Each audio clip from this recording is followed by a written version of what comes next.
Dios les bendiga, amados hermanos, en esta hora. Les habla su servidor, el pastor Manuel Solís.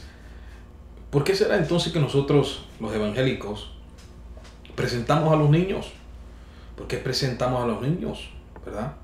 Si otras iglesias, otras religiones bautizan a los niños.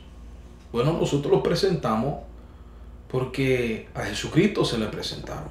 ¿Verdad? A Jesucristo se lo presentaron. Eso lo encontramos en Marcos capítulo 10, versos 13 al 16, donde la Biblia dice que le presentaban niños para que los tocase, y los discípulos reprendían a los que les presentaban. ¿Verdad? Viendo Jesús, se indignó y les dijo: dejad a los niños venir a mí y no se los impidáis, porque de los tales es el reino de Dios. ¿Verdad? Ahora, si usted le pregunta a un católico, ¿dónde van los niños cuando mueren? Ellos le quedan, bueno, nosotros no sabemos, se lo dejamos a la misericordia de Dios, nosotros la verdad no sabemos. Pero la Biblia nos dice que los niños son salvos. La Biblia nos dice que los niños son salvos. La palabra de Dios nos enseña que de Dios son los hijos. Herencia de Jehová son los hijos, ¿verdad? Herencia de Jehová son los hijos, y el fruto de su vientre es de Jehová, es de Dios. De Dios es el niño que está naciendo en ese vientre, es de Él, a Él le pertenece.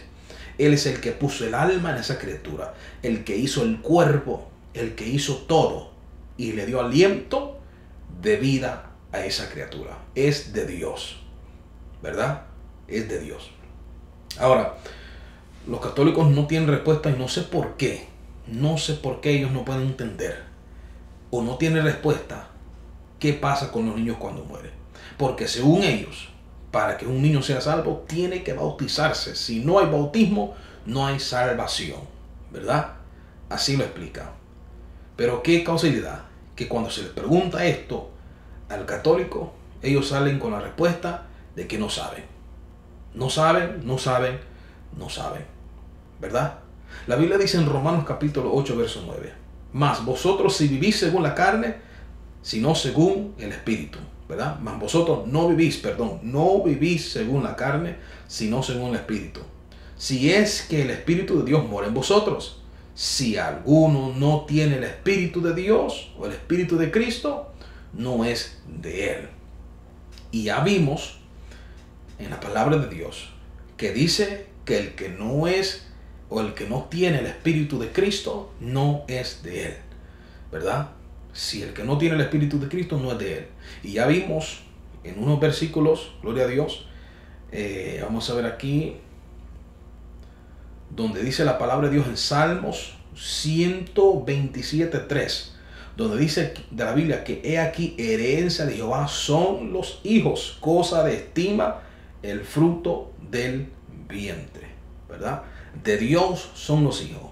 Ahora, si el niño es de Dios, ¿sí?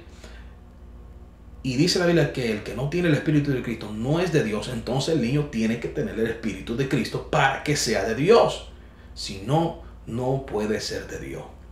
Un ejemplo muy, pero muy especial que nosotros encontramos esto es en 2 de Samuel, capítulo 12, verso 21 al 23. Donde nosotros encontramos una historia impactante. David pecó con Betsabé. Todos lo sabemos, hubo un pecado, resultando ella embarazada. Dios envió al profeta Natán para informar a David que él había pecado, por cierto, ¿verdad? El Señor había decretado la muerte del niño. David respondió a esto con lamentos, con aflicciones, con oraciones, con ayuno por el niño, ¿verdad?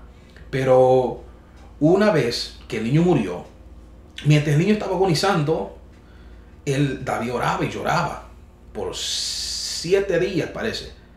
Al octavo día el niño murió.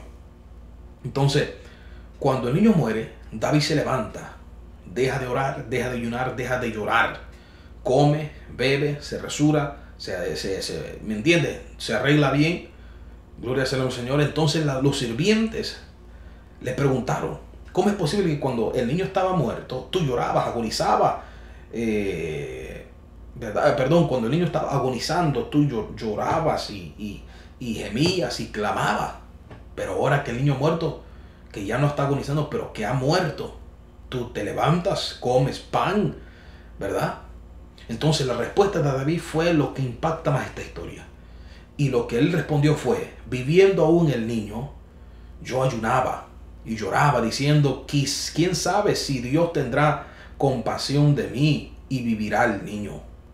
Mas ahora que ha muerto, ¿para qué he de ayunar? ¿Podré yo hacerle volver? Yo voy a él, mas él no volverá a mí. La respuesta de David puede ser vista como un argumento de que de aquellos que no pueden creer que están salvos en el Señor. David dijo que él podría ir al niño, mas el niño no podía regresar donde él. ¿A dónde entonces quería ir David para ver al niño? ¿A la perdición? No, claro que no. David conocía a Dios y él quería ir donde estaba Dios, a la salvación eterna, a la vida eterna. Ahí es donde David se conforta y dice: el niño está en un lugar mejor. El niño está en un lugar mejor. Entonces, por eso nosotros decimos con seguridad que cuando un niño muere, aunque no haya sido bautizado, va para el cielo o va donde está el Señor para pasar toda la eternidad con el Señor, ¿verdad? Por eso nosotros decimos esto. Y esto es bien fácil de explicar. Un niño, por su inocencia, ¿verdad? Por su inocencia, no sabe cómo decidir. Dios se encarga del niño y lo salva por su misericordia. Nosotros, que podemos decidir por nosotros mismos, pues Él nos da esa capacidad y ese libre albedrío de decidir. Pero un niño no tiene razonamiento, no tiene el intelecto que nosotros tenemos ya grande, no tiene el razonamiento de escoger entre el bien y el mal. Y por eso Jesucristo, el Dios de los cielos, ¿verdad?, tiene misericordia del niño y lo salva. Y lo salva. La Biblia dice que Dios no tendrá por culpable al inocente y viceversa. No tendrá por inocente al culpable. El que es culpable, pues Dios lo toma como culpable. El que es inocente, Dios lo toma como inocente. Dios es justo, Dios es fiel, Dios hará lo que es correcto. Y lo correcto es salvar a ese niño, porque la palabra de Dios los indica eso. Que el Señor te bendiga, que el Señor te guarde. Hasta el próximo video.